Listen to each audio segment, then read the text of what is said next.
Welcome back to Ready Steady Business. It is episode 18 and we have got Mark from Jay's Fried Chicken. Welcome, Mark. Thank you. Thanks for having me. No, honestly, it's a pleasure. Mark has driven from Rotherham. That's right. What did it take you today to get here, roughly? It was funny because it said between an hour 15 and an hour 50. Oh, okay. So it was expecting something to happen Yeah, at it some was, point. yeah. But thankfully it didn't, so I got here in about an hour 20 minutes. Oh, amazing. So, and you based your fried chicken, is it based all around sort of the Yorkshire area, Rotherham, Sheffield, that sort of way? Or? Yeah, because we mainly stick around Yorkshire. Yorkshire's got a beautiful tag to it because everything in Yorkshire is the world's greatest, obviously. Yeah. We like to use that one. So mainly we'll jump around. We're based in Rotherham, obviously, but we jump around all into Doncaster, and then we go into actually Chesterfield as well, Dromfield area, North East Derbyshire. Yeah. So we cover those two regions really, Yorkshire and Derbyshire. Oh, okay.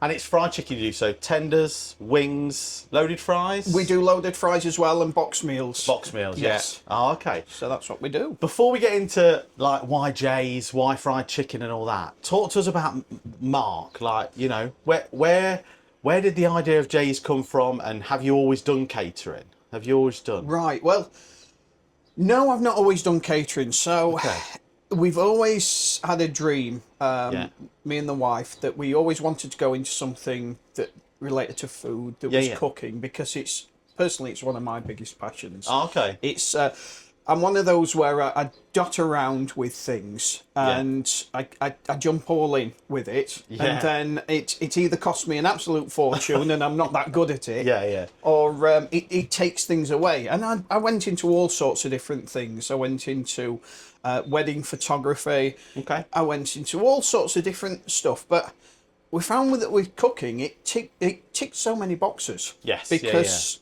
we've got they're not kids anymore. I've got two children. Yeah. Albeit 25 and 21, they're still children. Okay. But I decided on the cooking because we found a great thing where we could bring them into the kitchen and we could all cook together. Nice. And so Laura and I have just recently celebrated our 22 years marriage. So wow, that's there's amazing. been a lot of time. Yeah, it's quite good. That is amazing. People keep on saying you get less for murder, but who knows about that? But yeah, the cooking passion really came from when I got the family and they were young and we were looking to do something together that worked, and I was giving them a skill set. Yeah, of course. And then my passion grew from that. But I've always worked in a 9-to-5 job. Okay. And I've always worked in a demanding role where it was always sales related. So every single day, whilst it was new and fresh, the demands were very high. And a 9-to-5 wasn't a 9-to-5. It was 7 a.m. till maybe 8 p.m. And then there was the travel. Yeah. And I found that I missed so much of my kids' growing up, going to parents' evening, going to the sports day. I was always working. So Laura and I promised ourselves that we'd get this little restaurant together. Okay. So we'd be able to spend more time with the kids and actually do something that was a different pace for us. Okay. Life got in the way. Yes. And we always promised ourselves that we'd do it when the time's right. So there's no such thing. We say this on the podcast quite often. There's never a good time. No. Sometimes you just got to take the bull by the horns and do it and make it fit into however your life situation or is. Otherwise, your story's very similar. So I was in sales, and you get in that rat race, you get on it, you can't get off unless you make that decision. You've just got to go, I'm done.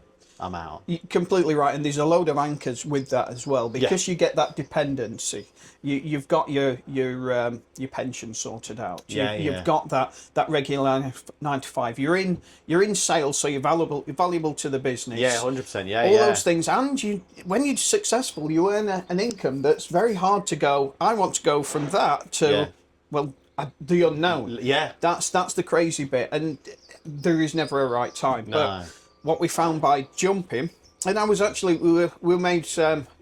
I was made redundant. Okay. I was given this option where I could get a little bit of a payout and and say goodbye to the business. Yeah, yeah. And that for me was the right time, because it was enough money for Yeah. me to buy a little van Yeah. and have a couple of months where I could sit down and go, what am I going to do? Yes. And this actually came from, I didn't buy the van straight away. I got made redundant and I went, okay, let's go and get our dream now. This is the only time. I've got 2 months where I can afford to provide for everyone. Yeah, yeah. If I can't make it in 2 months, then I'll go back to work. I'll go back to the rat race. Yeah, that's it, yeah. And back to the cooking one. Well, by this point, I'd got a real passion for cooking. I was cooking for people at work. Yeah, yeah. I was lucky enough to actually get onto MasterChef in 2016. Wow. Which were quite good. Yeah, that's amazing. Yeah. Not bad. I ended up beating 40,000 people to get to the telly program. Wow. That was good, because you had to cook for people in different heats. You had to go and have interviews, face-to-face interviews over in Manchester, telephone ones. Is this before you've even got on the show? Yeah. So there's so much to do. There's so much behind the scenes. Yeah. Wow. There's a lot you have to do. There's a number of different cooking things that you had to do. Yeah. I had to turn up one day, and we're in Manchester, and there's a table of 3 people. Yeah. And they said, right, you're going to cook for us. It's going to be like it's on the show. Yeah. What to do? And that was great for me, because I found that there was this company called Dewey Roberts Butchers over in Wales. Yeah. And they got this saltmarsh lamb. These lambs were fed exclusively on this like seaweed. Okay. And it created this unique flavour in the lamb, like you've never had. And I mean like you've never had. It's something incredible. Okay. Yeah. So I sous vide my lamb, and I served it with this salad with a bit of wild garlic, and it was just delicious. Really? And it were really nice. And that was the first push into, right, let's have a look at things, doing it properly, because before I was all over the place with my cooking. Anyway, I'll bounce all over the place, but I'll come back, I promise. No, it's fine. So anyway, it's good to get an insight into people behind the scenes, because I was saying to you a minute ago, like Instagram, Facebook, TikTok, etc., or YouTube, your platforms, is we only see you in your van cooking. We don't see who's behind the scenes. And 9 times out of 10, people will just go, they'll just know you as Jay's Fried Chicken. Yeah, as Jay in a lot of cases. Yeah. Do you know what I mean? It's weird, isn't it? So it's really good to get an insight. So far away, mate. I love it. So we'll go back to where we were, where I'd been made redundant. Yeah. I'd got these 2 months, and I started to look, and YouTube's great, because you can jump on there and find out about pretty much everything. Yeah.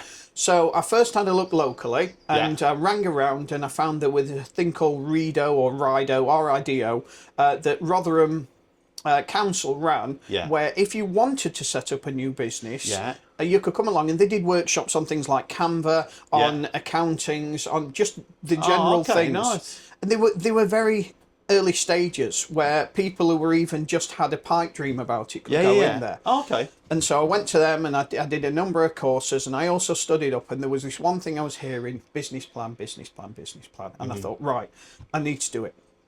So I found a business plan template online, and I built my business plan out, and I worked out what we could afford, how many burgers, because we were doing burgers at the time, albeit chicken burgers, how many burgers I needed to sell, etc., etc. I worked it all out, and then went back to Rido and said, right, I need you to help me find a premises, because I want to open a restaurant now. Okay. I've got this last bit of money, and at the time I didn't want the van. I said, I've got this last bit of money, we need a location. Okay. And they said, right, based on what you're getting here and what you want and your customer base and your business plan, you need this area, they said. And this area was somewhere in Brex. It was in Rotherham, but it was quite an affluent area with very successful food outlets around it. It's a lovely little hub where people come out like they did in the 90s and the early 2000s. Oh, okay. Really Still good. going out, still going out. Still going out every day. And they said that's where you need it if you need to be successful.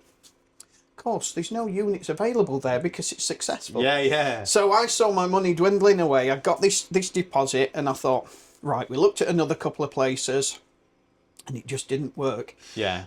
And I thought, right, in the interim time, in fact, it came from one of the ladies on there told me about an optician who had got a place up in this area. Yeah. And she said, in the meantime, whilst he was waiting for this to happen, he created a mobile opticians. Okay.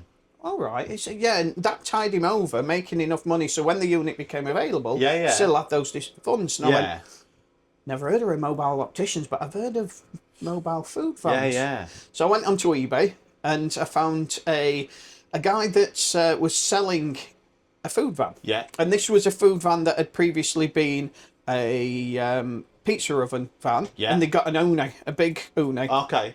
Which, funnily enough, hung outside the van. Oh, okay. Strange setup. Yeah. And prior to that one, it had been a nachos van. Right. So I went to see the guy. Yeah. And he said it's been sat on my drive for 30 months because it were another example of I've got a full-time job. This is my dream. Yeah.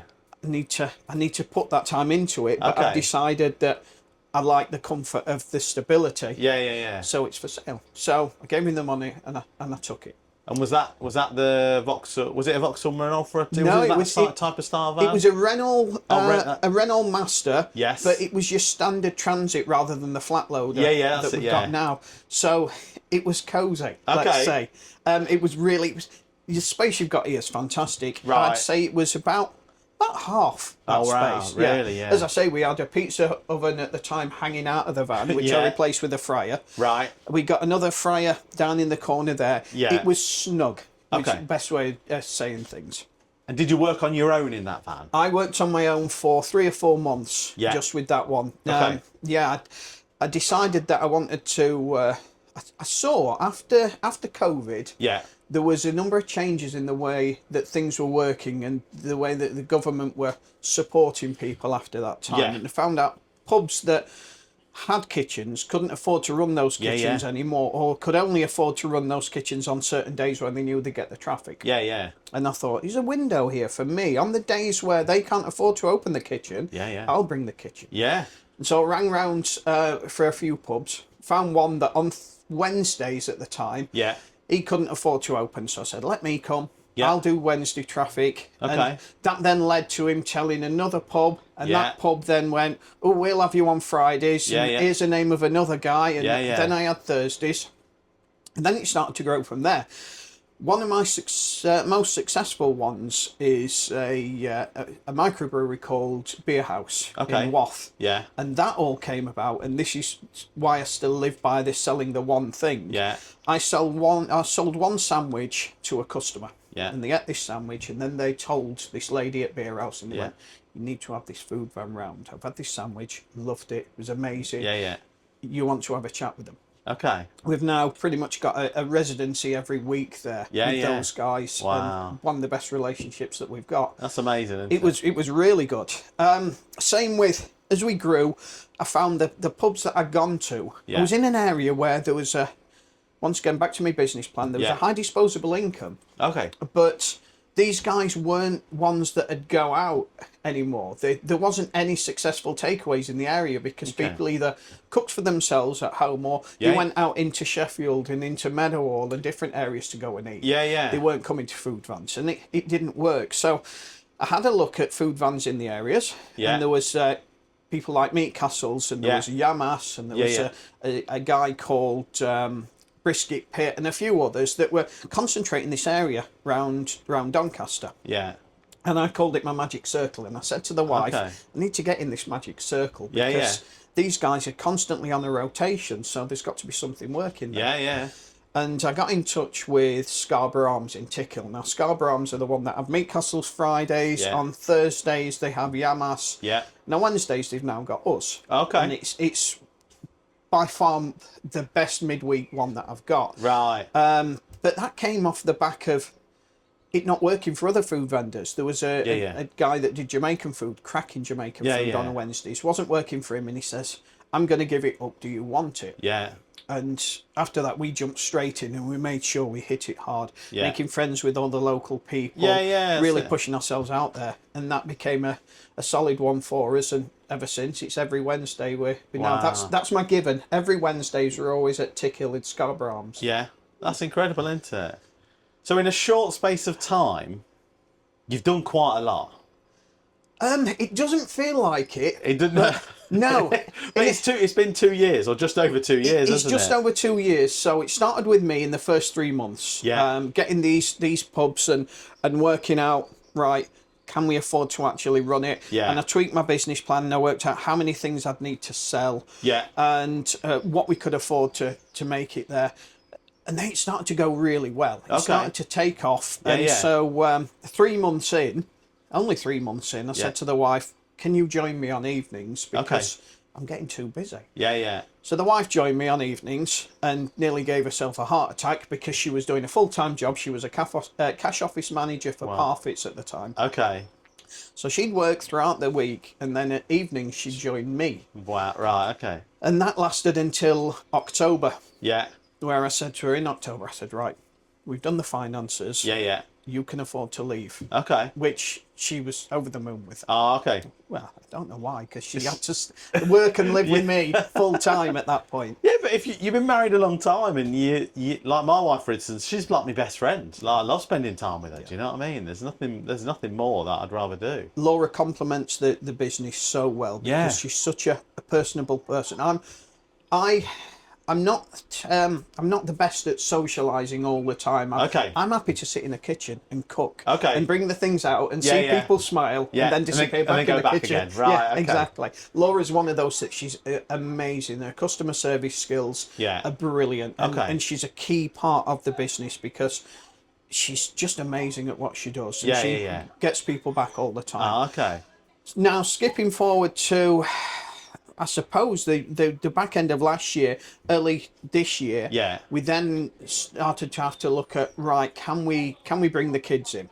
Both the kids still live in the house. And I thought, right, I can bring them on board and they can have a look at that one. And whilst they both got jobs, I thought this might be something that could be a passion for them later on. And so wherever possible, the kids come and help along, and they do help along because I don't pay them. Instead, I say, right, we'll negotiate board. Oh, okay. It's a win-win. That's perfect. Because they're getting it in a roundabout way anyway, aren't they? Exactly. So it's win-win for everyone. So. They're learning a skill set. They're seeing secondhand how to what a business looks like and how to run your own business.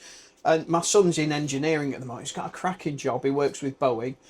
He's doing ever so well, but he keeps saying to me, Dad, I want my own food van. I can see that. And I thought, it's good that. You've inspired him. I've inspired him, but at the same time, the fatherly bit's going, you've worked hard at this, you stick with that. But by all means, have this dream because it is something special. But they can always go back, can't they? Do you know what I mean?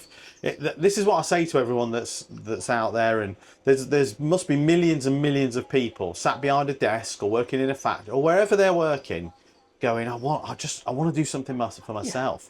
And I always say, people sometimes go, "Oh, you're privileged. You know, you bought a van and you did this." Not you just if you've got the right plan, you put your graft in, you can make it work. The worst thing that can happen is you have to sell the van and you go get a job. But there's millions of jobs out there. There are jobs out there, and the thing is, you'll find when you've got nothing but yourself to rely on, you've got to make it work. You have to, and you do. Yeah. You say, "Oh, I want my family time back." The world changes where you go to sleep thinking about it. You wake up early, working on it. Every single hour you're spending doing that one. You wouldn't do that in the other job because it's a necessity, not a passion. And when you've got that passion, it takes away the work element. It doesn't feel like work. No, it feels like you're just living your best life. Like I'm here. I thought to myself, it's Monday, I'm going to go down and do a podcast. That's incredible. That's cool, isn't it? Yeah, it's really cool. And before it was like, I got the Monday blues. I'd sit down, I'd get my work out, and I'd be filled with dread as 400 emails would pop up that came in over the weekend. And I'd just, it's Monday, and I'd want to just go, that's it, I'm done. Look at it now. I know. And it's amazing. And everyone has that opportunity if they've got a passion. Nobody's got a passion for sitting out in front of a computer 9 till 5 working for somebody else. Everyone has got that little passion, and everyone can make it happen.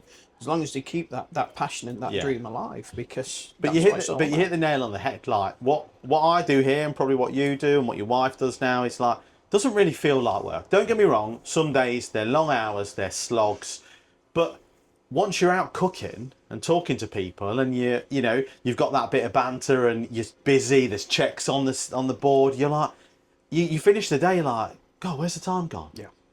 And it's amazing, isn't it? It is amazing. And you haven't even thought about anything other than cooking.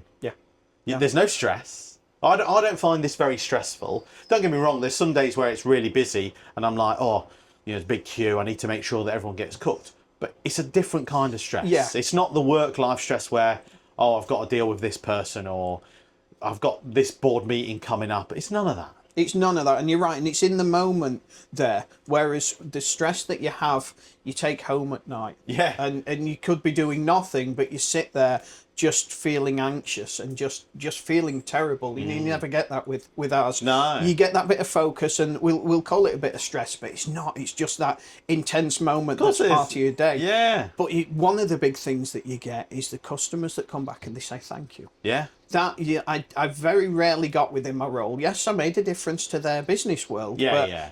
personally, to have somebody full and who've tried something and loved it to come back and go, wow, thank you. That is worth more than 100 wages. Yeah, 100%. Incredible. Even them liking a post, or even reviews now. Like, some of the reviews are beautiful. What people write, they've come here to buy my food, your food. Then they've gone online to write a review about you.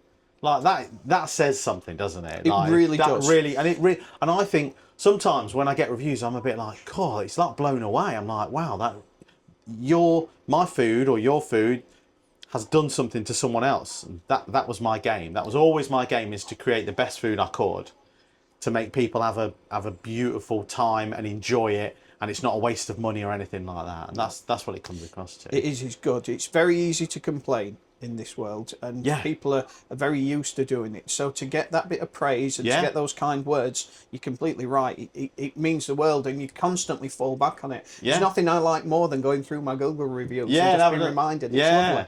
So why chicken? Why? Right. Okay. Where did the chicken come from? Where did the chicken aspect? The chicken came from two areas. I'd obviously done my business plan, and I had to work out the proteins and the cost of proteins. Okay. And we found out that beef was really, really expensive, and pork was gradually working up, and chicken was relatively, and this is at the time, was relatively cost effective. It's since gone up hundreds of percent, but it is what it is. But yeah, I did my business plan, and I decided, right, let's look at chicken first of all. Yeah. And then there were two things that really came in. Nobody else was doing chicken solely. Yeah. And we'd started to go to an event called Wingfest. Yes, And Wingfest was where you sold chicken wings in this Wingfest, and you made either a barbecue, a buffalo, or a wild wing, and then you competed against other vendors. Okay. And there was bourbon. Okay. And this was good. Because there was chicken wings and bourbon. Yeah. I can't think anything better. So Laura and I used to go to these festivals. We went to ones in Manchester, and ones in Derby. We've been down to London. Okay. And we really loved these chicken wings because they were great. And it was your deep fried chicken wing with different sauces on there. Yeah.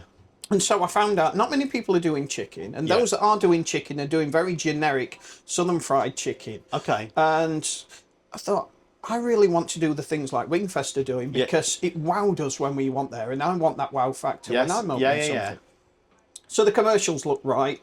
The gap in the market looked quite good. Yeah. I then had a unique challenge where when you're working with chicken, you have to be very careful because of the salmonella and the problems that you have there. So I thought, right, if I really get my act together and can make sure that I've got a really hygienic, really safe practice in place and people can trust that one, I've got a win-win here. Because people were calling out for it as well. They were saying, right, you know what, there's not enough chicken vendors on there in the market. And so that's what we started off with. So we obviously had wings. Yeah. Wings are an interesting one because I love wings. Right. Meat on the bone, the skin to meat ratio on a flat is a special thing. It's the magic bit of chicken. Yeah.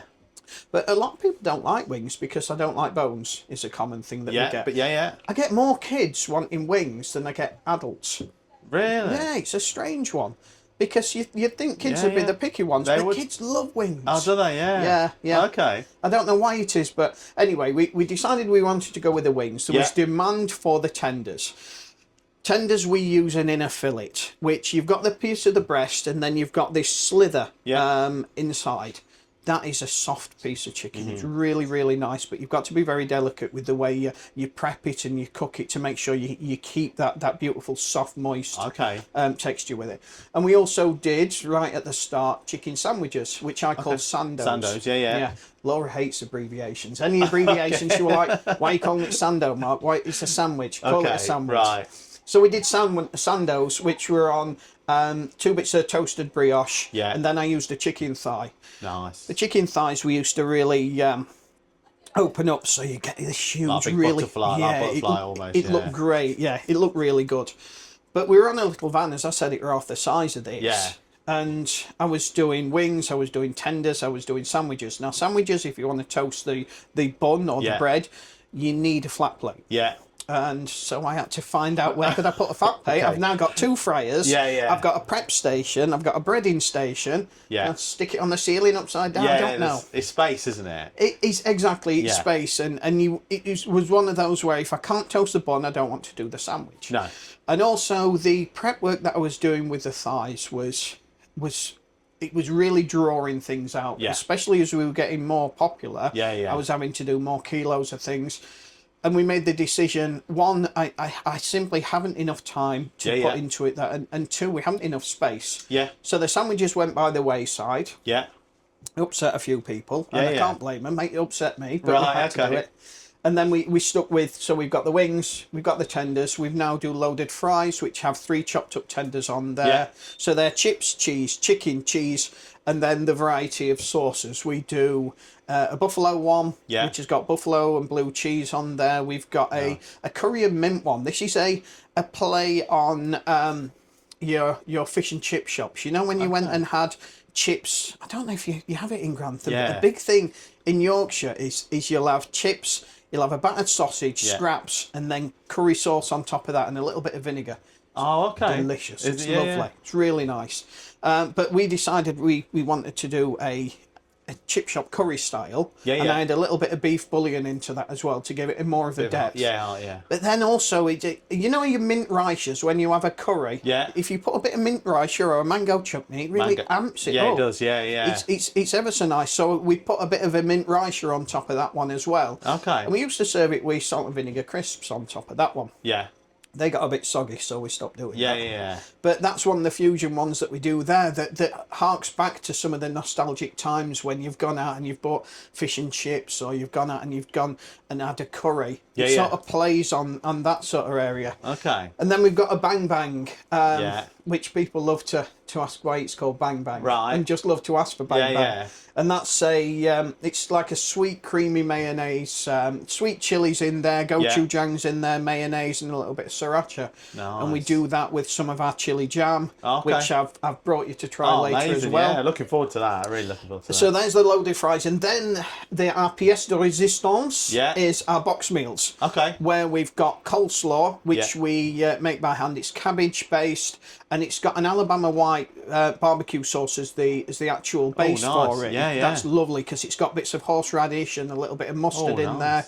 Beautiful thing. Yeah. And we serve that with white and red cabbage as a slaw. Then we do some old, once again, a hark back to growing up. Yeah. Traditional pickles. Okay. So it used to be a thing, and it could be a Yorkshire, could be a Grantham thing. But you used to be able to go in a pub. Yeah. And they'd have a big bowls that you'd normally make bread in. Yeah. And they'd be filled with malt vinegar, onions and pickles and sliced cucumber. Yeah. Oh, it were incredible stuff. And you used to have that on your chips. Right. And we've decided to do the old grandma style pickles as well. Yeah. In that. So Laura makes the pickles. We have a bit of mustard seeds in there, dill, black pepper. Yeah. And then a traditional brine. They go on with all those, and that's your box meals, which we're really happy they with. Sound delicious to me. They are lovely. All this, it sounds a lot of prep. Yes. A hell of a lot of prep. Yes. So when do you start prepping? Because you said you're out like Wednesday to Sunday. Yeah. So you normally have Monday, Tuesday off? No. No?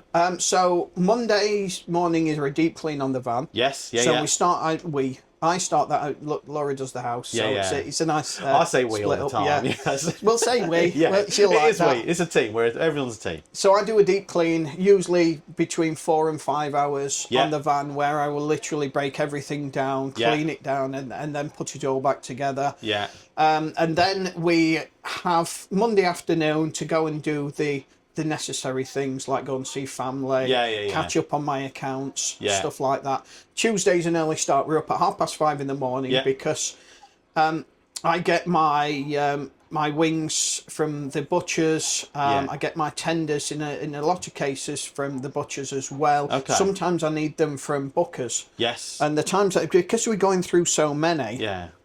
I was going to say that. How? Sorry to interrupt. How? Stock is a big thing. Yeah. These vans aren't. They're not massive, are they? To hold a lot of stock. So how do you know how much to prep for? It's a rule of thumb. There's a variable on this. We're busy, which is good because it takes away one factor. It's more of how much can I cook within that period that I'm open, and then take that. So generally we will take 5, 10, 15, 20, 30 kilos of chicken tenders. We take 10 kilos of chicken wings. Yeah. We take 15 to 17 bags of fries. Right. And that'll do us for an evening over that 3-hour period. Where we're churning it all out. Prep wise, we prep 12 hours in advance because the wings and the tenders always need to go in there. So I fridge everything once I've marinated it. We do a mix of buttermilk and hot sauce. 12 hours into there, and that penetrates things enough. Okay. We're always prepping because we make our own sauces, we make our own brines, we make our own powder mixers, we make our own coating mixers, we make our own slaws, pickles. Yeah. We used to make our own fries. Wow. I ran out of space again and time. Yeah, yeah. And I've got this chipper, and I nearly pulled the wall down. I've got this old-fashioned chipper. And it were great, and I loved it, and I did twice fries, and I was over the moon with them. And we ran out of space to keep all those, so I've moved to Cater's Kitchen, I think they're called, and they do a really good fry. Oh, okay. As long as you treat it properly. Yes, yeah. But we do unique things as well. We've got a salt and vinegar. I make my own powders. Yeah, yeah. We've got a salt and vinegar powder. Now, if you've ever had chips and you like vinegar on there, it makes them a little bit soggy because it's a liquid. It is, yeah, yeah. So we make a salt and vinegar powder where we use a malt vinegar powder with a little bit of flavour enhancer and some salt in there. Yeah. Those goes on your fries. Nice. So you get that acid cake without it going soggy, and they stay crispy as they should be. Nice, yeah. So we've done that and amped those fries up a little bit. Yeah. What was your question about? How do we do it all in the prep heavy bit? Yeah, yeah. So have you got a prep space? Have you got like a prep kitchen, or do you do it majority in the van? We do the vast majority in the van. Yeah. The only other bits I got a summer house at the back of the bottom of the garden. Yeah, yeah. Once upon a time, it was lovely. I bought a chair for Laura to read a book. It's now a storage area where we mix our flowers and we just keep all our boxes. Okay. And then in the garage, I've got my fridge and freezer and just the sauce collection bits. Yeah. And all I do is I grab all those, I pop them into the car, over to the van, and then I prep everything on the van ready for the day. And we're prepping throughout the day, so I've got an area. I've seen on your van, it's you're almost in stages, aren't you? And that's right. Yeah, it goes on a rotation. If you've ever seen, I think it was, what was it called? There's a film about McDonald's, and they're starting a McDonald's. Yeah, yeah. And there's one point where they go onto a basketball pitch, right? And he draws out in chalk how it's going to work with the stations and the flow. Yeah, the flow. Yeah. And we did something similar to that one, where we sat in the garden, and at the time we got a gazebo. We never used the gazebo only for events, but I created it as this is now the van. This is the inside of the van, yeah. And we created it, and we saw where we were banging into each other, and we created this flow. Yeah. Useless. Okay. I'll tell you why, because we all the fryers are here. Yeah. And it's warm here. Yeah. And so over the winter period, they all come here. And I'm like, will you leave? No, it's warm. Yeah. And I'm like, so, we've got this nice flow where we've got the fridge there, chicken comes up, we put it through the breading mixtures, it goes into the fryer, we've got the chip scuttle there, so the chips go there, over to the heat lamp, which is there, and then that's where Laura takes over, takes the chicken, got a prep station there, the coleslaw and whatnot, so the bits there, and then she serves through that. Okay. And it works well. when it's not cold and they're all huddling me into they all a want corner. to be over there, like, yeah. Exactly. But it's all about having that, like, I always say that because I run this solely on my own, I do all this on my own. Right. I do have, if like I had my daughter with me for the stag do and I had to get my son for the brewery, but normally an evening takeaway, I do this all by myself. So I call it the golden triangle, where I don't have to move too much. So that's why, like, my burgers are in there so I can go on the grill. I make my pizza here and it goes in there. So I'm not moving around too much. And that sounds exactly what you guys are doing, to be fair. It's just having that nice simple process and flow that just works, and it keeps the customer, keeps the queue down. It does, and you have to juggle so many or spin so many plates where you're doing it on your own. I know it firsthand where you've got to do, right, I've got to take the money, I've then got to start it, but there's a key point as well. I've got to engage that customer whilst I'm doing it there. So then you've got to put on your third, fourth, fifth hat and go, right, I'm going to engage you whilst I'm keeping an eye on that, whilst I'm flipping that, whilst I'm sorting that and prepping that and doing this. We need to be octopuses in it. So hats off to you to do it. It's incredible. It is. But what I was getting at is, like, after a really busy shift, so, like, I'm out, like I said, Wednesday to Saturday. After a really busy shift, I get home at, like, let's say 9:30, 10 o'clock, I'm still buzzing. I'm like, oh my God, what a shift. And all my family, they're all downtime. They're going to bed. They're chilling. Excuse me. So I find it really difficult to switch off at night sometimes. And I find it really difficult to just go home. So I normally have a shower. I'll do my cash up, shower, sit down. And then I can be up till 1 o'clock. Still just head, do you know what I mean, in your head buzzing. So what do you do, what do you do for downtime? I don't generally get it. We come home, we'll start to do a clean up on our containers, and I put everything back into its place, and I'll buttermilk a bit of chicken, and we'll then make ourselves whatever we can for dinner. And we'll plan usually on a Tuesday as part of our early morning stock buying session. We'll go, right, what are we having for dinner this week? And we try and work on things that are either slow cooked or I can just bang in the oven and we make in the day whilst we've got time. Winding down, we used to, when I worked in the corporate world, it was very high stress, and because it was a sales target, there were a number of times where I was incredibly anxious, and I suffered with all sorts of different problems of not switching off at any time. And so I read a lot of books on how you can turn your mind off and how you can switch off. And over many years, I was able to just, when I go to bed, I switch my mind off. It means that I can fall asleep, and Laura hates it. She's not learnt this technique yet. But 30 seconds in, I'm sock out.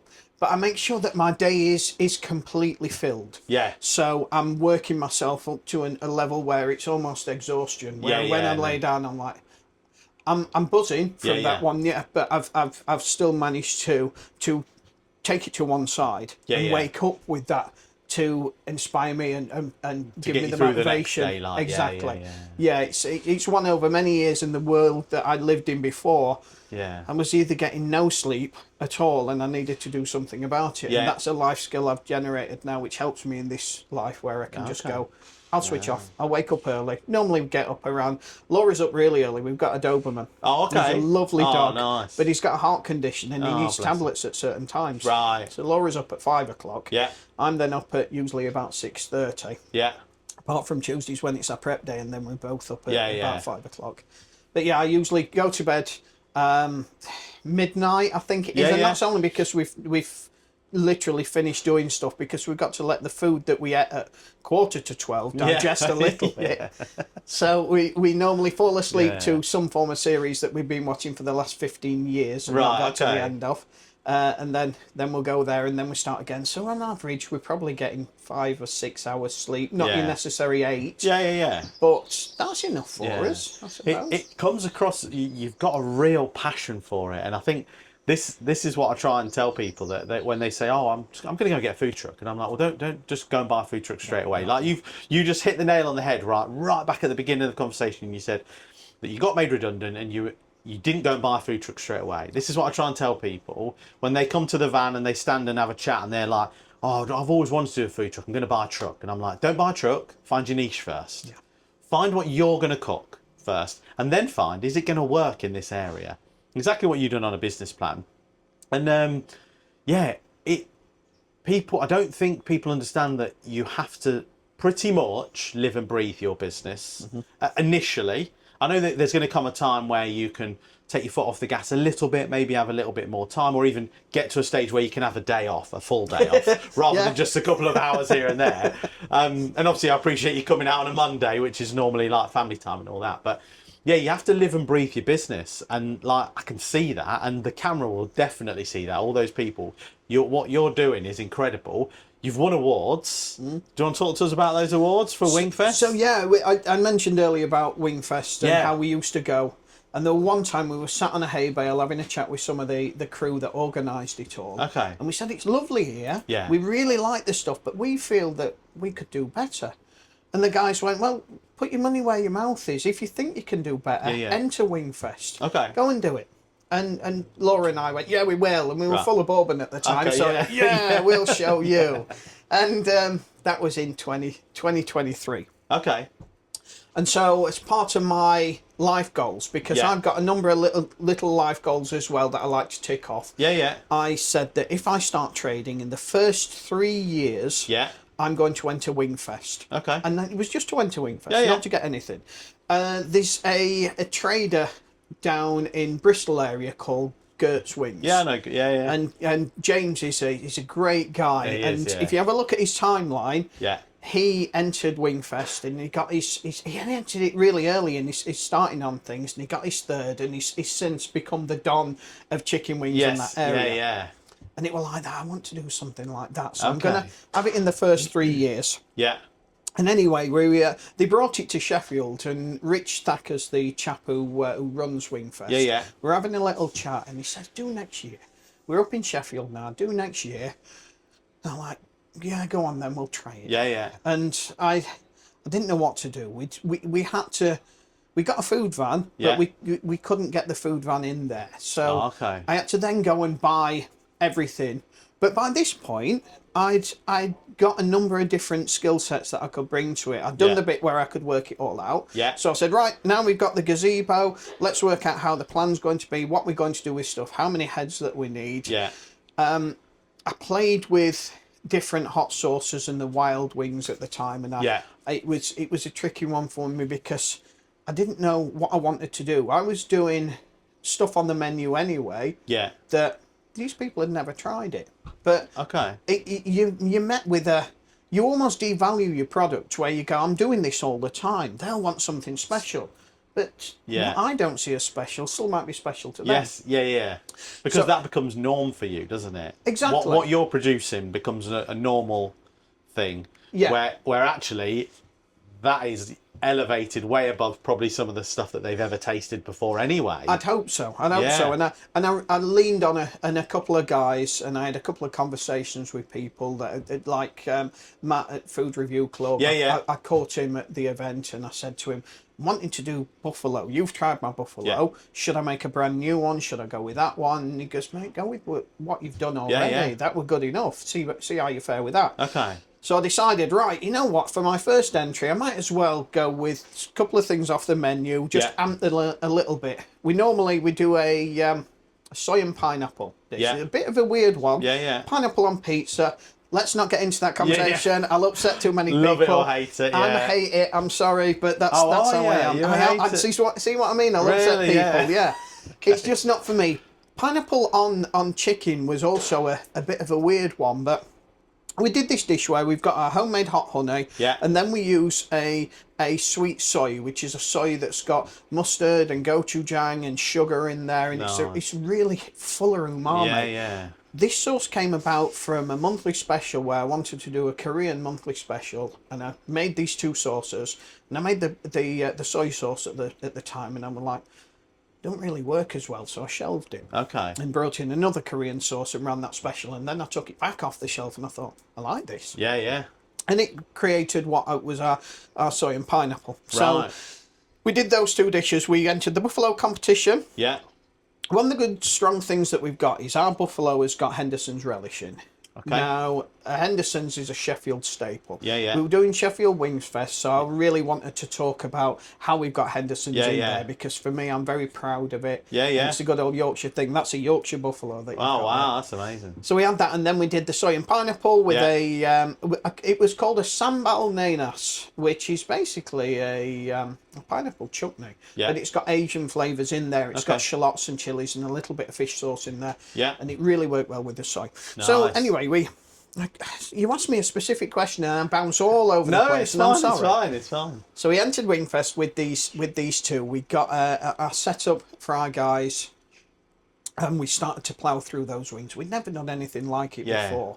I think we went through 3, 4, 5,000 wings over the 3 days. Wow. And it was intense. Like, you're looking at pretty much working non-stop on the Saturday alone, because they do 2 settings with a half an hour window to pretty much just breathe. Yeah. Yeah. Half an hour's nothing. Half an hour's nothing. And then these I thought guys, you were going to say, like, with a 3 hour, like half an hour, you may as well just keep going. there were one of the guys who's done it and won many awards. Yeah. A chap called Joe from Winging It. Yeah. He come and he went, in your half an hour, make sure you chill out. And he's so laid back. He's so good at what he does. And we were like, make the most of that 30 minutes. Okay. We were like, no. We were just, for 30 minutes and then back at it. Right. So we did 12 hours. But what was really great is on the Saturday they do the judges awards. So halfway through the day, we're already knackered because you don't get much sleep. That was one of the ones where you say you're that high and buzzing. Do you sleep? No. We were getting little sleep. Right. Okay. Yeah. My head. That was one where I hadn't trained myself very well for that one. But it come to the Saturday afternoon, and they came up and they said, "You've won the Buffalo one, Judge's Choice." Right. Oh, that's amazing. And took photos, and as I were heading back, he went, "Now come back." I went, "What?" And he says, "You've won the wild one, Judge's one as well." Wow. Like, suddenly I was on cloud 9. Yeah.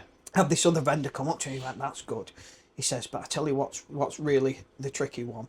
He says, "Winning the people's votes, because that's 5 people you've won there. You've got to convince thousands of people." So do these thousands of people that come to Wingfest, where do they vote? Do they have to vote like just online or via an app, or everyone they got, there's an RFID code, or a QR code, QR code that takes you to a site, and it'll go, right, now pick your favourite one. So they vote on the day. Wow. So it takes it up. Your people's votes come in on the Sunday afternoon. So Fridays, Saturdays 2 sessions, and Sundays, and then they do the people's votes or the results on the end of the Sunday. So every portion has to go out that kitchen. Incredible. Yeah. Like it's the first ones you've ever made. Yeah.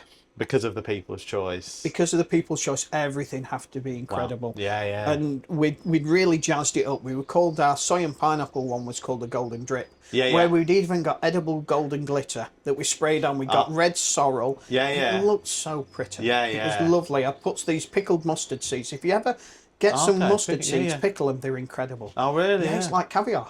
It's really good without the fishiness. Oh, okay. Really good. So we had those, and they were so pretty. Yeah. But yeah, every single portion. But we got a good setup, and we got a window. Okay. On the gazebo. And so people could see the production line. Yes. And whilst they were queuing, they were seeing the wings come out and then go into the stages. Yeah. And it was really good for them. By the time they'd actually got round to order, they'd already seen the creation, which in a lot of cases, people hadn't seen. They just, there's your wings, thanks. Let's come again. So we created a theatre. The theatrical side of it. Exactly, people buy into that, don't they? And they do. It whets their appetite when they see it happening, and they've got something to do whilst they're waiting as well, which is good. Yeah. And they often see stuff. They go, well, oh, them ones you just did, what were they? Yeah. Then that sort of prompts them to order, doesn't it? Like, oh, what did he have? Because they looked incredible. The amount of stuff that somebody's waiting at the van. Yeah. And they see, they go, what's that you're making? Yeah. They always want the thing that you're making. They do, yeah. It's good. No. So then talk to us about the new, because you've got a new van now. Is it a low loader one? Is it? It's a Renault Master again. Nice. We used a company up in Gateshead. Yeah. That was built and with us in August. We found we were reaching our ceiling with the other van. Yeah. Wait times, this was sad. Wait times were up to nearly 2.5 hours in some cases. Really? We were that busy that we were giving people, that was the worst case scenario. Yeah. But the wait time wasn't where I wanted it. We use we never look that busy because we use a buzzer system. We Yes. work with local pubs and breweries where we go and sit in, go and have a drink, go and keep warm. We'll buzz you when it's and ready. we'll buzz you. And we've got very popular, and we literally couldn't do. I couldn't provide what I wanted to provide as a quality service. Okay. People wanted our food and they were saying they were happy to wait for it. Yeah. But 2 hours plus was too much. Yeah, I couldn't yeah. do that. So we forced a hand to get a van. Okay. The van meant, or the bigger van meant that then I could also increase the way I bred things and doing it. So we brought the worst case 2.5 hours down to worst case of 45 minutes. Yeah, yeah. On average, we sending stuff out in 25 minutes. We're a bit longer than the burgers and the pizzas because it's just a different process. Yeah, of course it is. Yeah. It's a little longer. Yeah. But yeah, it was a necessity, that one. We needed to do it, and we also wanted to expand. We wanted to get into more places. We could never do weddings. We could never do events because we were just too small. Yeah, yeah. And now we are big enough, and we can start to push ourselves and get the J's name out there a little bit. And what's the plan? You've led right into a perfect question then. So what is the plan for J's? You've been going just over 2 years now. Yeah. You've gone from one van, a smaller van, to a much bigger van for capacity.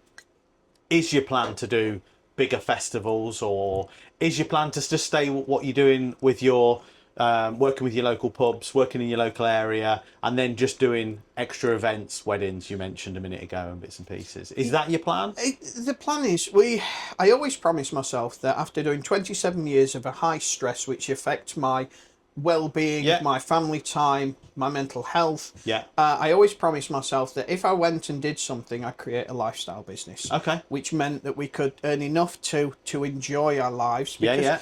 It's a weird thing. You work until you're 65 or 70, and then you've got no energy to actually enjoy the little time you've got left. It's crazy. I was talking to someone else about this week, and they were like, why am I working till I'm, like you said, nearly 70, burnt out, and then can't do anything for the last, on average, 13 years of my life till I'm 83 and I pass away? Like, why are we doing it? We shouldn't do it, and it's sad that we are forced into that. Yes. And so I've said lifestyle business, and I've also seen so many places that are very successful and go, right, we need to grow, we need to push out. Yeah. And they go in 3, 6, 9 vans, 3 restaurants. And then in 5 years' time, or 3 years, or even sooner in some cases, they're going, we're going to take it back because it's breaking me. And I'm back to the place that I left. And I can't control. I need to control every aspect of my business. That's why I make all my breading. That's why I do all the things that I do, so I can control it. Yeah. The more I grow, the less control that I've got, the more chance there is that the product that I'm so passionate about is not the product that goes out anymore. No. And so for my own mental well-being, so the fact that I want to have that control, and the fact that I'm happy, I'm going to stay as it is. Yeah, my son might want to go and be a millionaire chicken don. That's fine. For me, I want that lifestyle business, and it's working well. We're making people happy. Perfect, We've got that lifestyle business, so... And you're enjoying what you're doing. Yeah. You're making enough money to live, do whatever you need to do. You're not stressed about money, which is great. Why rush into a second van, a third van, a fourth van, and give yourself all that stress? There's no need, is there? There's no need, and you can get... And often you make more money as well. Sorry to interrupt. Often you make more money just being you on your own. Just one van. Sometimes you do. I saw a video recently about there's a restaurant and they do £60,000 a month. Okay. And because of all the overheads they've got and all the things that take out, they end up with about £3,000 at the end of that one. Wow. If a fryer goes down, goodbye to that £3,000, they're then in negative. Yeah, that's right, yeah. This is a £60,000 a month business because there's so many moving parts and so much that's involved. No. That's one of the beauties of the food business, that especially with the food van, you can save some costs, which should... in my opinion, then go into your quality. Yes. If you can save in areas, get those little better ingredients, get a better work practice. Try and work on those little things so the product that you are giving out is the best possible quality that you can make and you can deliver.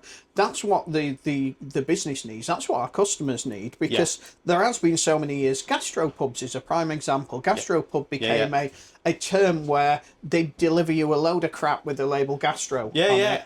and it was rubbish, and it made me very sad that people were going out spending a lot of money and getting a poor service. And that's part of our ethos, that we go, we're going to deliver the best we possibly can, so you can go, that was memorable, I want to come back. Yeah, and that's what gives you a great customer base, customer loyalty, because they're getting the best every single time. It's not they come to you on a Wednesday and come to you on a Sunday and it's totally different. Each time they have that product, it is the best, because you keep control of it, which is incredible. It's led me on to like food trucks in general. I like having other people with other like food truck and food businesses, because I found, and I don't know if you have, food trucks are now becoming a bit of a destination place. You know, you used to go to a destination pub. You used to go, oh, that pub, it's so far away, but it does an amazing Sunday lunch. I'm going to go there. Food trucks are now on the map.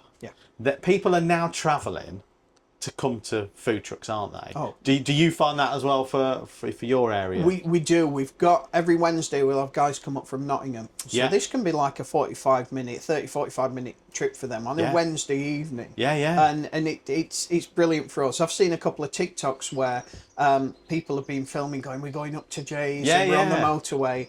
And I think it's wonderful when they come to the van and they say, oh, I've come here and it's took so long, but it's worth it. It means a lot. And you're right, that it should be a destination place. It's a really key aspect of it, that you get people to want and get excited about it, to come to it. So leading on to another little question as well is, so social media is now a massive part of every business. Yes. I see obviously you do quite a bit on social media, like your Facebook, Instagram, TikTok, etc. Like, how do you find fitting that in? Because it's not about cooking as well anymore. No. It's you mentioned it earlier about having loads of different hats. You need to be an octopus almost. Like you're cooking, you're trying to interact with the customers, but you're also in the back of your mind going, well, oh, that looks really good. I need to take a picture of that, because if I don't take a, because I've been to some events like the Stag Do, I didn't take any pictures of any burgers other than a quick pan around before I started. And when I drive out when I left, that was it. So it's how do you find it difficult to make time for social media, or do you set yourself like, do you know what, I just need a few videos today, or because I've seen some of your videos, they're pretty cool, to be fair, what you're doing the other night. Thank you. I set time apart, so when I have my sitting in the office bit, I'll do my accounts, and I also work with AI, and I'll say, I want you to build me a weekly plan. In this weekly plan, I want you to tell me when to post it, what I should be heading the content with, what sort of videos I should be taking. I feed it all the information about me and my van, and what we do and what we sell and what our customer base is, and it spits me out a little weekly plan. And I make sure it's really very minimal on post at this time, have this as the caption header, try and get this shot. And I rinse and repeat each week, and I feed back and go, this worked, this didn't work, this worked, this didn't work. And because it learns from you, doesn't it? AI learns from you. It does. And we need this when we are running with everything, because this is our advertising department now. In the olden days, you used to put ads in the paper, into the yellow pages. You used to actually call people up and canvass and stuff like that. Nowadays, social media is that marketing platform. So in my marketing day, I'll just go through all those things. What I was told when I was doing the Reader is just post every single day if you can, because that keeps going. It does, And I find that tricky. I've not. Do you schedule any posts? I always use Meta Business. And just schedule them all. I'll use and the same with, I've just started to use TikTok Studio, because that'll allow me to schedule as well. So I'll usually do that, and then also on YouTube we'll send the shorts, and the shorts I always just have coming on at midnight. I get better views. From about 10:30 p.m. till midnight than I do if I post early morning throughout the day. It's that nighttime rush where people are laid back in bed, chilling out, having a little flick through, isn't it? And it'll pop through on there. So they're the main 4 platforms. Always been the Facebook and the Instagram. Because it was just a bit easier to do that one. I can put it on my business manager, and then I can put it on to both posts, go out a certain time. It's less work for me. But as the demand goes up, YouTube Shorts are one of the best areas to actually get your name out there. Massive, TikTok's a huge thing that I was born in 1979, so I'm one of the lucky ones that have gone from being able to use the old phone where you turn it on to that, to one where you pick up. But TikTok for me, it's still a head scratcher, because It's just strange. I think because I've had less time with the TikTok than I have with the Instagram and Facebook. I'm just a little bit behind the curve on there, but that's where the kids come in. They do, yeah. So I've got a mount up there, so I do TikTok live. So I try and go live at least twice a week if I can. Right. But it's so stressful sometimes, and that adds more pressure and more stress. Because there's people commenting, messaging, trying to talk to you, people trying to order, and I'm like, don't take orders through there. And in the end, I'm just like, I don't need another person. It's like having another person shouting in your left ear all the time when you're trying to work. And you're constantly like, oh, are you all right? Everyone all right? Yeah. So I get TikTok for me. I get that. So I started like pretty much similar to you. I use like Instagram as a bit of a shop front. Like this is what I do, and I use Facebook because I post up my locations every Sunday night where I'm going to be for the week. I do it every Sunday because I know at Sunday night people are chilling, they're relaxing, getting ready for work on Monday. So yeah, and I use Facebook as more of a local advertisement, if you know what I mean. Okay. And I'm just building it up from there. So shall we, I've got a few more questions, but shall we light the grill, make some smash burgers, and then have a chin wag and carry on? Yeah, by all means. Let's go. Okay, so we're back. We've got all the prep bits out on the side. We've got the burgers out. So we're going to make a smash burger. But before we do, the grill's still heating up. Just wanted to ask a couple of questions. Yeah. One of which is probably for my benefit rather than some of the viewers is, you mentioned that you've gone from one smaller van, just like a person and a half, 2 people in there, to now this much bigger van. Do you think, when you first started, do you think in hindsight, looking back, you would have gone to a bigger van sooner or started with a bigger van? Or do you know what I mean? Because I'm at that stage now where I love this van. We just said off camera a minute ago that I decided that I wanted to do smash burgers, pizzas and be a takeaway. I worry that if I get something bigger, it might look aesthetically pleasing on the outside, but not necessarily the food coming out of it will be any better. Yeah. So I'll be deeper into cost and still producing good food that I can produce there. Do you know what I mean? It's one that there's no right answer. In hindsight, I wouldn't change anything. Yeah. The lessons that I learned, the difficulties that I was had thrust upon me with the smaller van, made me appreciate and understand that when I moved to a bigger van, what I could actually accomplish.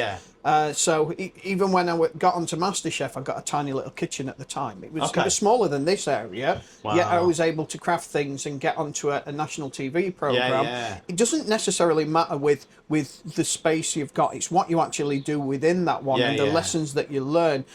I wouldn't have got the bigger van. I'd changed nothing because it's enabled me to get to where I am and appreciate what I've got. And in relation to if you've got a bigger van, whilst you find that you might get lost in it, you probably wouldn't. You soon grow into your space and finding new ways to do things and tweak things and change those little things and grow certain things, etc., etc. Yeah. So you said like, when you were doing the old van, you had ideas of like you were doing the sandwiches, sandos and bits and pieces, and obviously you knocked them on the head and done your wings, tenders, loaded fries now. Do you think we're all an open book, aren't we? As long as we're open to learning and talking to other people like yourself who's got a food truck and learning from other people, it helps you hone your menu, doesn't it, and your skills, and you get to realise that I don't need to do millions of things. Don't need a massive menu. You don't. I in the early stages, I rang up. I didn't ring up. I got in touch with a chap at Mollis. Mollis is in Nottingham, and he's got a Michelin star. Next door to his Michelin star restaurant is a chicken shop. Okay. And he does fantastic chicken. And I reached out to him and said, I want to open a food van. I want to create a menu. What would be your words of advice? What would you say? And he said to me, he went, less is more. Just get amazingly good at a few things. And then move forward with them. You don't need 16 pages of menu. Have a handful of things and be bloody good at it, the best you can be. And that seemed to work with me because my menu can look confusing because we've got wings or tenders, but then we've got a whole mix of sauces. There's 13 different combinations, but then you can create your own, which then just takes it above and beyond. It looks complicated, but it's simple. And it's only a handful of things. These wings, these tenders, That's it. They're the two proteins that are yeah. on there. We then combine it with different things. Yeah. So you can get chefy, you can get fancy, while still keeping it simple, and get the customers coming back. The amount of customers that we get will try one and then go, right, I'm going to eat my way through the menu. Yeah, yeah. That's great for both of us. Of course it is, They find what their favourite is. Yeah. And on top of that, if you're chefy, you always want to try different things. You always want to bring new. I've seen your specials with the bratwurst one that you did. I've seen your pizzas that you've been doing. That cheeseburger pizza. That was fantastic. It was good. Yeah. These are things that, and we run monthly specials, and that's a good generator because I scratch that itch by being able to work on that special. And it brings the new customers or the returning customers go, oh, what's happening this month and what are we doing? We'll try something new. So, you know, so when we were just talking then, I was just thinking, so you're only cooking, not only, I know you cook it in masses, but you're only cooking 3 things then, aren't you? Fries, tenders and wings. Correct. Okay. Yeah. And then everything else is the toppings and the sauces. Yes. Wow, okay. So although there's loads of different constitutional parts, i.e. sauces, the main 3 ingredients is just 3 ingredients. It's just those 3 Wow, things, that's cool, isn't it? That is really, really cool. Right, shall we make a smash burger? Yes, please. Okay, while we're doing that, so I've got the mince here from Clive Lancaster and Sons. That's a local butcher that I use over in Bingham. We were just speaking about it. So short rib chuck, it's a beautiful blend. It took us about 2 months to like really hone it in, if you know what I mean. So this is what I use. So I'll just pop them on the grill for us. So while we're doing this, have you got any pieces of advice for someone who are thinking about starting a food truck? Like what's one piece of advice you could give someone that's starting a food truck? The one piece of advice, if I'm going to go with anything, is have a business plan. Have a plan. For me, it teaches you to have a look at the key areas. This industry is growing. And there's lots of people doing it, and there's lots of people falling over, and there's lots of changes that are always on there. It's best to have that plan to find the things that you need, like, is it something I can afford to do? It's going to be cost effective to do. I'm going to be able to, when times are tough, still actually do it. Okay. Is it going to be something that customers want? And who are my customers? These are all imperative things. Is this something I'm willing to give my whole life to? Because that's key. You do have to give. You have to give everything to it, and you've got to have that passion. So just doing the burgers. So literally, I've used a bit of parchment. I just push it down. It's all about putting as much weight on it as you can. We want it to stick to the grill as best we can, and then just go around the outside,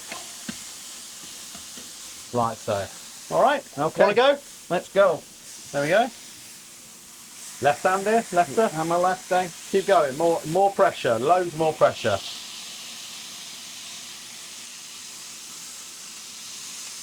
That's it. Round the outside. That's it. And the next one.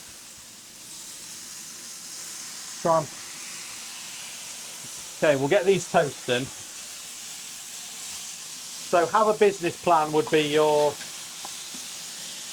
piece of advice. Get it all written down. Get it all written down, because you start to understand your market a little bit more. You start to understand some of the more. It's a very subtle environment in which we work in. You've got to understand who my customers are. Have they got the money to actually spend? Are they the right sort of people out there that are going to spend that money? And you start to get yourself a little bit of an understanding in the economical side of things, which is boring. It's not the passionate bit, but it's necessary to keep the lights on and to keep you going. And that does keep you going, and it does. And you've got to work out, the old business model is there's got to be less going out than there's coming in. That's what keeps you going. And if you've not got a plan, the old adage of you fail to plan, you plan to fail. And that's true in there. So keep the passion there, but make sure on paper it's realistic, because the worst thing for you to do as a person is to have that passion and have it quashed. For things that were out of your control. Have you ever heard of the 7 Ps? No. Proper planning and preparation prevents piss poor performance. So, easier said. It is easier said. Right, so I just use a nice brioche bun. I've been to a local bakery. I'd love to get milk buns if I could. You know, like the, is it Martin's ones, etc., that a few other people are doing. It's quite difficult to get here, so I just use these. Makes it easier for me. People love them as well, so really, really good. So while that's all cooking around the edge, what drives you for keeping on going? Because they are long hours, and it is a passion, isn't it? It's got to become a passion. So there must be some days where you're like, oh my God, I'm aching. I've just done a crazy busy Saturday night shift. We've got to go again on Sunday. What's keeping you going? My biggest driver is the world I came from. Okay. And the fact that I'm not there anymore. Yeah. That fuels me, because like I mentioned earlier, I'm on Monday and I'm getting to travel down here and to do a podcast. Yeah. That's what keeps me going. What it was like before. And that's so weird where you go, I'm so scared to let go of what is my ball and chain, to go into the unknown. But then when you're in the unknown, it's like, I'm now using that as my fuel to stay here. Yeah, because, as I say, there's not that right time, but when you make that jump, if your passion's in the right place, you will achieve your dreams. You will. Truly You will, 100%. So can you see it all looking all nice, the skirt all around the outside? Okay. So now it's literally just a case of just going around the outside, nice and gentle. And we just want to flip it over. There you go. That beautiful. All right. I can see you're the professional. Wait till you get to my messes. I'll stick to my chicken. No, that's it. I wouldn't know where to start with chicken. That's the thing. There's yours, sir. You want to do that? I'll get some cheese for us. So, I always ask this question, like, dead or alive, who would you like to go for a meal with? Have you thought about, like, is there anyone out there that you'd really like to have a meal with and ask some questions? That is a good question. I like to just concentrate on eating my food. The person that I'd like to go to a meal is my wife, because we both enjoy it. But somebody famous, I don't know. It's a really interesting one, that one. Because we've had on the podcast, we've had Sir David Attenborough. Yeah. Because of what he's experienced throughout the world. We've had Sir Richard Branson, because he's got so much money, what would he do? We've had people say, like, my nan, because she's passed away and I'd like to know if she's happy with what I've done. Cheese? Are you a cheese man? Yeah. Yes.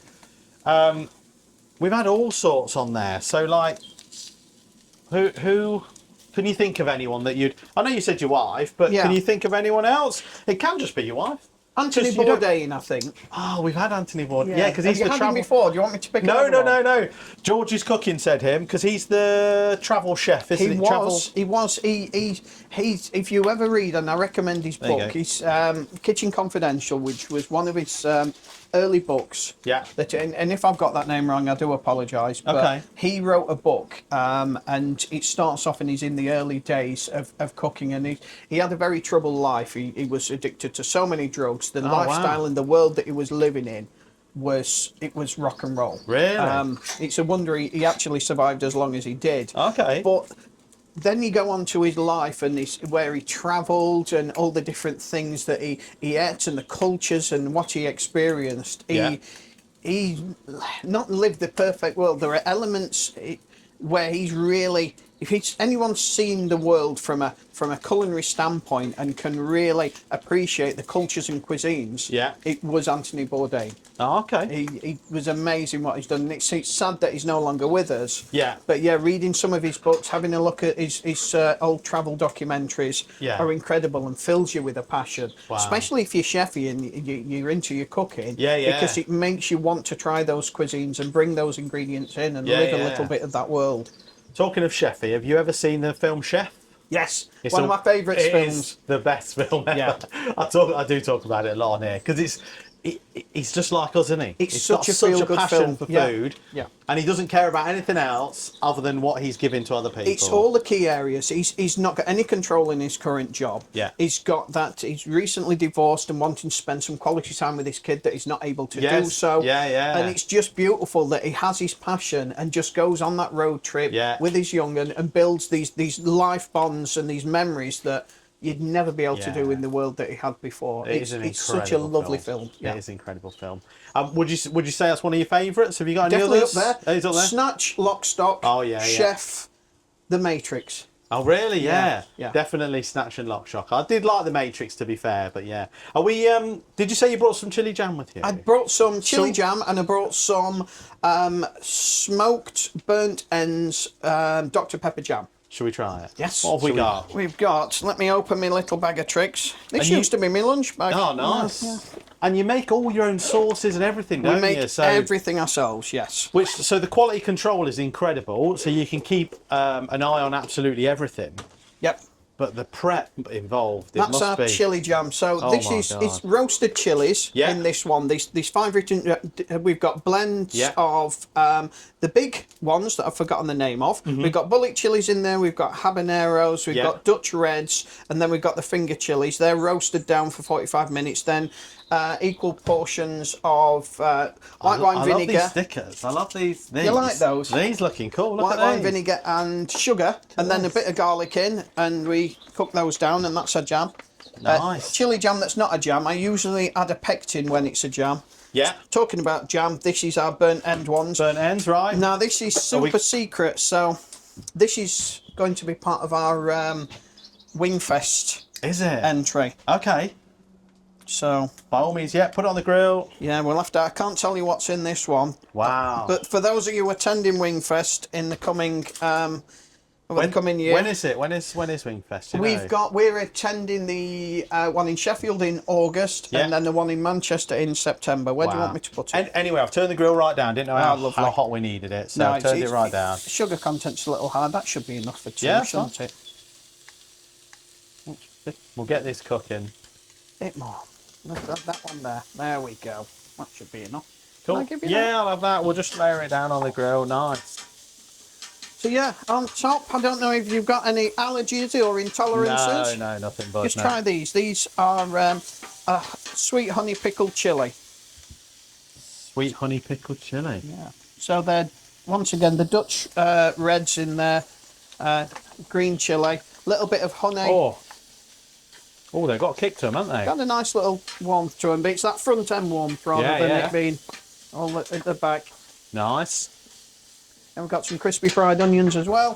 So what does dinner look like in your house then? You've been cooking wings and chicken all day. Last night, I'll give you an example. We decided that we wanted Philly cheese.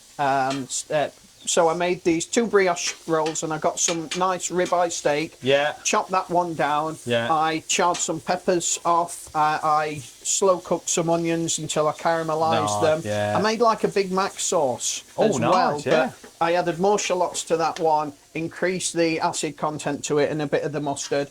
And then we combined that into a sandwich with some nacho cheese and did these little sandwiches. Yeah. I did some nice little Nashville fries. Nice. And a little side salad with a bit of ranch on there as well. So even after a crazy busy week, you still want to eat some really nice food. There used to be a program called The Jetsons, and obviously I'm old enough to remember The Jetsons. They had this machine. Yeah. And this machine on the wall, and they went in and they could have whatever they wanted. They programmed it on the wall, and this meal came out. Okay. And I was like, that is the most amazing thing Yeah, ever. And as a kid, I want to be that machine. Yeah. I want it. So if my kids say, Dad, can we have this? I can do it. Yeah. And that makes me so happy, because normally you have to go out to restaurants to do it. Yeah. My son does moan because he likes things, and then he comes and he goes, Dad, will you make it? And I make it, and sometimes I break it, and he don't want to go anymore. Okay. Chicken wings were one of those that I broke it, and he don't want to get them from anywhere now. No. So I'm not allowed to cook sometimes. Will that be enough, do you think? I think that's fine. Should we get it on? Yeah, let's go. I'm looking forward to this. And you still have a real passion for cooking, don't you? Oh, like, yeah, even that'll be forever. Yeah. You have a look at some of the TV cooks now. George Pepin and people like that into their 80s, they were still happily cooking. Yeah. There's something about it that's just so nice and so calming and peaceful, and it's not like mountain biking or ice skating. It's something that every day I can go in and do that, and that's amazing, and it's a necessity. 100%. We need to eat, so why not eat well? Yeah, no, definitely. And I love creating good food because it's nice to see people's faces when they're eating it. Like it drives so many different emotions. Doesn't it? Like, and it's the not memories. just and the memories and all that sort of thing. So it does. Yeah, just look at these. Oh my god, it looks insane. So there's one. Thank you very much. And this is the other one. What are we going to top it with then? This chili, this We'll put Dr. the chili Pepper. jam on first, and then we're going to top it with the crispy onions. Yeah. And also a couple of the... Nice. What would you say your favourite sauce is then on your van currently? What's your favourite one? It's got to be the buffalo. Yeah. I love the buffalo because it's just so right. I put these in new bottles and it won't come out. So. That's all right. Don't worry. There we go. Yeah, the buffalo. You know, you've got that thing with cooking where you've got the salt, fat, acid, heat. Yeah. You've got this quadrant. Well, yeah. It's not a quadrant, but you've got the. If you tick all those boxes, let me just pop these on. Oh, you're gonna have some of them, yeah. If you tick those boxes, yeah. then you're on something good, and that's what happens with the buffalo. It's a honey buffalo, so you've got the sweet in there. You've got the heat. Yeah. You've got the acid because buffalo is ultimately a cayenne pepper in an aged vinegar. Okay, so that's what a buffalo is, isn't it? Yeah, it is. And you've got all these things in, so it's just the perfect bite. And you top that with some good quality chicken, and yeah, you need nothing else in life. Oh, no, life is complete. You need a few more. These look insane, these two, don't they? Right, they good. look so good. Let's go before they're too cold. Shall we go? So we'll just do that. There's a thing there if you want it. I can cut it in half if you want. Just going to take a picture. So just look at this. Look how good this looks. Yeah, scran away, mate. Tuck in if you want. Thank you. Yeah. I've nicked the plate. Are you all right with that? Yeah, I'm all right. The side's clean. I've scrubbed it. Let's go. Can't wait to try this. Just look at that skirt on there. Mm.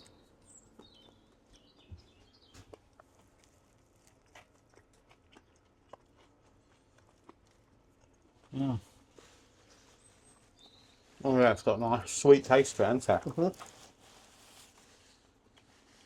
Mm-hmm. Mm.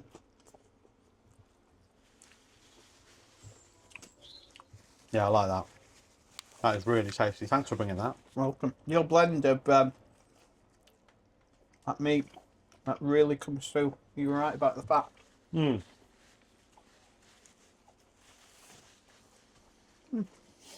Mm. This is the podcast where we just masticate now for the next 20 minutes. So, thanks for coming on. Everyone that comes on, I always get them a t-shirt. Really? Yeah. Oh, mate. I've got a t-shirt here. These are made by Vetwear, where we're parked outside. Okay. They sponsor all the t-shirts. So I'm just going to show them. Just going to open it if you don't mind. These are my brand new ones. So I've only given away 9 of these so far. So it's just got my logo on there, can you see? And then on the back, it's got a podcast truck. Look at that. And that's our podcast. And it's got the Vetwear logo on there. So everyone gets a t-shirt. Thanks for coming on. Thanks for spending some time with me. It's nice to talk to other people that have got food trucks, that are doing what they're doing, and that's got such a passion for food. It's really, really nice. So yeah, I really appreciate Nathan, it. it's been a pleasure. Thanks for coming on. I really appreciate it. So one last question. Yes. Why is it called Jay's? My kids. Your kids? My daughter's Jay, my son's Joel, so it's their initials. And we did it because it's pretty catchy.